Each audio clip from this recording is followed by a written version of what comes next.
जहां उत्तर प्रदेश के मुख्यमंत्री योगी आदित्यनाथ की अध्यक्षता में हुई कैबिनेट बैठक में 21 से अधिक महत्वपूर्ण प्रस्तावों को जो है मंजूरी मिल गई है। और आपको बता दें कि इस दौरान शिक्षा, एक्सप्रेसवे, रोजगार, स्टार्टअप, कृषि और सामाजिक विकास से जुड़े इन फैसलों का प्रदेश पर क्या असर पड़ेगा, हमारी इस खास रिपोर्ट में देखिए।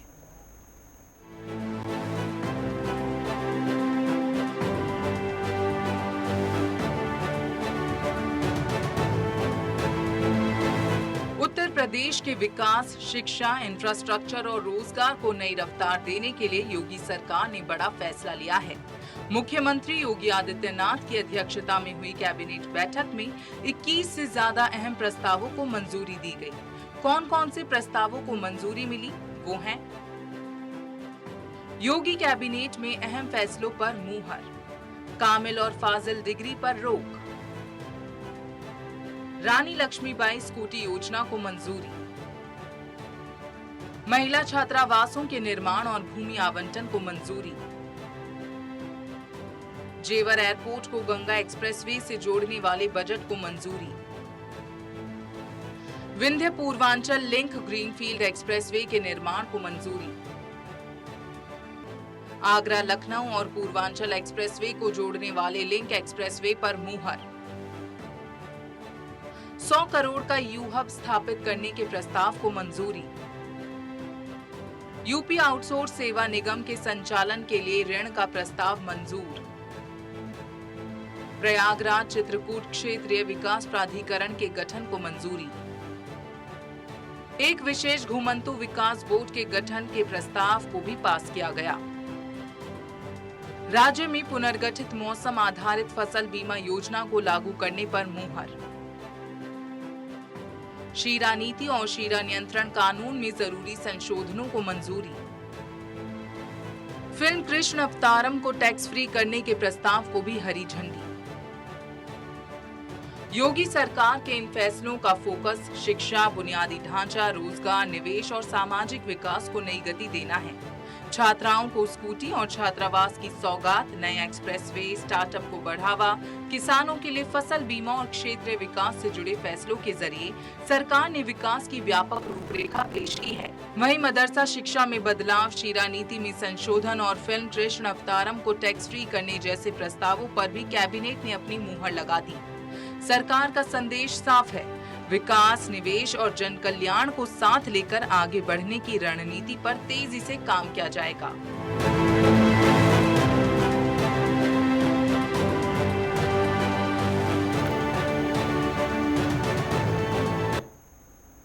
इस खबर पर ज्यादा जानकारी के लिए हमारे प्रमुख संवाददाता अनुप कुमार सिंह लखनऊ से हमारे साथ जुड़ चुके हैं, उनका रुख करना चाहेंगे। अनुप, अगर बात करें तो मुख्यमंत्री की अध्यक्षता में आज ये महत्वपूर्ण जो है बैठक बुलाई गई थी, किस तरीके की जानकारियां, क्योंकि खबर यह है कि कई अहम प्रस्तावों पर मुहर लग चुकी है।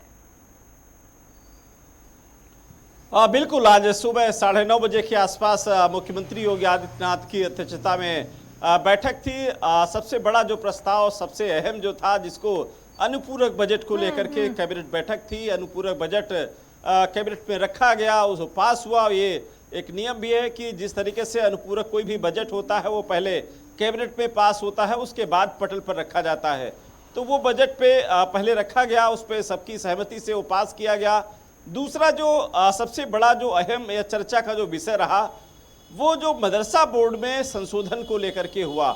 अब तक जो मदरसा बोर्ड में जो बीए और एमए की जो शिक्षा होती थी, जिसमें कामिल और जिसको शिक्षा कहते हैं, वो अब नहीं दे पाएंगे डिग्री, क्योंकि पहले लगातार जिस तरीके से इस पे कोर्ट ने भी निर्देश दिया था कि जो इंटर के बाद वाली जो डिग्री है, स्नातक और परास्नातक की, वो बेहतर तरीके से मदरसों में नहीं पढ़ाई जाती है। और दूसरा, भारत सरकार से एनओसी अब तक नहीं मदरसों ने लिए थे, उन पर कोर्ट ने पे निर्देश दिए थे। उसके बाद आज ये कैबिनेट पे प्रस्ताव आया कि सिर्फ इंटर तक की ही शिक्षा मदरसा में जो है वो पढ़ाई जा सकती है। इसके ऊपर की जो शिक्षा होगी वो आपको प्रॉपर यूनिवर्सिटी में जाना पड़ेगा, सभी जो मदरसा में पढ़ने वाले बच्चों को लेकर के। बिल्कुल। और अनुप, ये भी बताइएगा कि जिस तरह से महत्वपूर्ण ये बैठक हुई है और ऐसे में किसानों को लेकर क्या कुछ महत्वपूर्ण फैसले लिए गए? और देखिए, किसानों को लेकर लगातार सरकार प्रयास कर रही है। किसानों के से जुड़े जो भी प्रस्ताव हैं, वो चाहे सीरा नीति की अगर बात करें, सीरा नीति, गन्ना जो किसान जी। है उनके लिए निश्चित रूप से कहीं ना कहीं बेहतर फायदा होगा। सरकार की सीरा नीति को लेकर भी संशोधन किया गया है। घुमंतु जो लोग हैं, जिनको अभी तक उनके विकास बोर्ड के लिए गठन किया जाएगा, हालांकि भारतीय जनता पार्टी का जो सपना है, या समझिए कि उनका उद्देश्य है कि अंतिम पायदान तक जो बैठे लोग हैं उनका भी विकास हो और मुख्य विकास की धारा में जुड़े। तो इस बोर्ड के गठन के बाद जो घुमंतु लोग हैं, जो वनवासी कहते हैं उनको, जो वन में घूमते रहते हैं, उनका कोई जो मुख्य धारा से, समाज से अब तक नहीं जुड़ पाए हैं, उनको भी मुख्य धारा से जोड़ा जाएगा। उस आयोग के गठन के बाद उनको मुख्य धारा में जोड़ने के साथ साथ उनका विकास होगा, वो भी समाज के एक हिस्सा होंगे। अब तक तमाम सरकारें आज़ादी के बाद चली गई, बनी बिगड़ी, लेकिन इन घुमंतुओं के लिए किसी ने इनका संज्ञान नहीं लिया। इन घुमंतुओं के लिए किसी सरकार ने इस तरीके से कदम नहीं उठाए। आज योगी की कैबिनेट में एक बड़ा प्रस्ताव ये पास किया गया, जिसपे तमाम जो घुमंतु समाज के लोग हैं उनके लिए एक बोर्ड का गठन किया जाएगा, जिससे उनका विकास हो सके और मुख्य धारा में वो आ सके। तमाम जो एक्सप्रेस पे हैं, गंगा एक्सप्रेस पे, पूर्वांचल एक्सप्रेस पे, उनके लिंक मार्ग को जोड़ने के लिए भी इस प्रस्ताव पर मोहर लगी है। निश्चित रूप से इस पूरे प्रस्ताव को, सभी प्रस्तावों की बात करें तो समाज से जुड़े हुए, बिल्कुल समाज से जुड़े हुए इन प्रस्तावों को माना जा रहा है, लेकिन कहीं ना कहीं अगर महिला सशक्तिकरण की हम बात करें तो उस पर भी विशेष फोकस इस बैठक के दौरान किया गया अनूप, क्योंकि चाहे हॉस्टल निर्माण महिलाओं के लिए हो, या उनके लिए जमीन आवंटित करना हो, या फिर छात्राओं को स्कूटी वितरण करने की जो योजना है उसके ऊपर काम करने की बात हो, तो तमाम ऐसी पहलुओं पर आज चर्चा हुई है, मुहर लगी है, जिससे महिला सशक्तिकरण साफ तौर पर राज्य में दिखाई देगा। बिल्कुल सही बात है। उत्तर प्रदेश सरकार महिला सशक्तिकरण को लेकर मिशन शक्ति अभियान चला रही है। दूसरी तरफ महिलाओं को और भी भागीदारी हो, महिला स्वावलंबी बने, लगातार उनके उद्योग को लेकर आगे बढ़ रही है। और आज कैबिनेट में भी इस प्रस्ताव देखने को मिले, चाहे महिला सशक्तिकरण को लेकर के फ्री बेटियों को, मेधावी छात्राओं को स्कूटी देने की जो बजट है वो भी कहीं ना कहीं इसमें देखने को मिला है। और काम करने वाली जो महिलाएं हैं उनको जो हॉस्टल देने की बात सरकार ने कहा था कि जो काम करने वाली महिलाएं हैं उनको एक हॉस्टल बनाया जाएगा, ताकि वो वहां पर सुरक्षित रह सकें, महफूज रह सकें, या फिर उनको हर प्रकार की सुविधाएं हो। अत्याधुनिक सुविधाओं वाले हॉस्टल भी अब शहरों में बनाए जाएंगे, खासकर लखनऊ, वाराणसी समेत ऐसे तमाम शहर हैं जिनमें पहले चरण में बनाए जाएंगे, जिसमें तमाम जो महिलाएं हैं वो भी सुरक्षित रह सकें। कुल मिला के महिला सशक्तिकरण के साथ साथ समाज के जो विकास को लेकर के हर उस पहलू को छूने के लिए सरकार लगातार प्रयास करती है। और आज की जो कैबिनेट बैठक थी, इन्हीं सब चीजों को लेकर बिल्कुल। और अनूप, जिस तरह से महत्वपूर्ण ये बैठक रही, 21 बड़े फैसले रहे जिन्हें मंजूरी दे दी गई है। खासकर एक्सप्रेसवे की रफ्तार की बात करें तो यू हब के प्रस्ताव को भी मंजूरी दे दी गई है। इसकी क्या कुछ खासियत होने वाली है? देखिए, एक्सप्रेस पे जो है उनके लिंक मार्ग बनाए जाएंगे, ताकि जो और भी जो समाज के लोग हैं, या फिर गांव क्षेत्र, या फिर जिले हैं, उनको उससे जोड़ा जा सके। जब कभी किसी एक्सप्रेस पे से जिला जुड़ता है या वो क्षेत्र जुड़ता है, तो विकास की रास्ता उसकी गति पकड़ लेती है। और यही वजह है कि मुख्यमंत्री योगी आदित्यनाथ जो उत्तर प्रदेश अब आज सबसे ज्यादा एक्सप्रेस वे वाला उत्तर प्रदेश बन चुका है, वो सभी गांव, क्षेत्र, शहर वो एक्सप्रेस वे से जोड़ना चाहती है। और यही वजह है कि जिस क्षेत्र में, जिस जिले में, जिस प्रदेश पे एक्सप्रेस पे जैसे ज़्यादा होंगे, इंफ्रास्ट्रक्चर मजबूत होगा, अच्छा होगा, उसमें विकास होना लाजमी है। और यही वजह है कि तमाम विदेशी उद्योगपति की बात करें या फिर निवेश की बात करें, वो लगातार उत्तर प्रदेश में बढ़ रहा है कि सुरक्षा, सड़क और बिजली, पानी, ये सब तमाम जो चीज़ें हैं उद्योग के लिए सबसे महत्वपूर्ण होती है, उन पर विशेष तौर से योगी सरकार ध्यान भी दे रही है। और सिंगल विंडो, अगर किसी उद्योगपति को किसी आवश्यकता की आवश्यकता होती है तो सिंगल यानी उसके पोर्टल पर उपलब्ध कराए। सारे विभाग एक ही पोर्टल से जुड़े हुए हैं, अपने अपने विभाग के, वो चाहे एनओसी लेने की बात हो, या जमीन लेने की बात हो, या ऊर्जा विभाग की बात हो, या फिर तमाम जो पर्यावरण से संबंधित विभाग की बात करो, ये सब एक ही पोर्टल पर जुड़े हैं। वो एक ही पोर्टल पर उनकी समस्याओं का समाधान हो जाता है। तो ये सभी जो उद्योगपतियों के उद्योग को आसानी से मिल जाए, उनकी समस्याएं आसानी से हल हो जाएं, जिसको लेकर सरकार लगातार प्रयास कर रही है। और यही वजह है कि तमाम उद्योगों के साथ साथ उत्तर प्रदेश आज विकास की गति पर बढ़ रहा है। और इसी वजह से इसी तमाम जो उद्योग से जुड़े प्रस्तावों की बात करें, किसानों के जुड़े प्रस्तावों की बात करें, या फिर जिस तरीके से मदरसा बोर्ड लंबे समय से मुस्लिम समाज के जो बिल्कुल, हैं, तो वो इस इंटर तक तो बैठक अपनी में तालीम 21 पढ़ते थे, प्रस्तावों पर लेकिन मोहर लगी है, ग्रेजुएशन चाहे हम बात करें एजुकेशन के क्षेत्र में, महिलाओं के क्षेत्र में, या फिर विकास और इंफ्रास्ट्रक्चर के क्षेत्र में। वहीं रोजगार को लेकर भी काफी महत्वपूर्ण ये बैठक रही है अनुप, क्योंकि जिस तरीके से स्टार्टअप पर फोकस किया गया, इसका सीधा सा असर ओडीओपी के ऊपर पड़ता नजर आएगा, सीधा सा असर इसका एमएसएमई के ऊपर पड़ता नजर आएगा। यानी ना सिर्फ रोजगार के अवसर सृजित होंगे, बल्कि जो आर्थिकी है, जो राजस्व है प्रदेश का, वो भी बढ़ता नजर आएगा।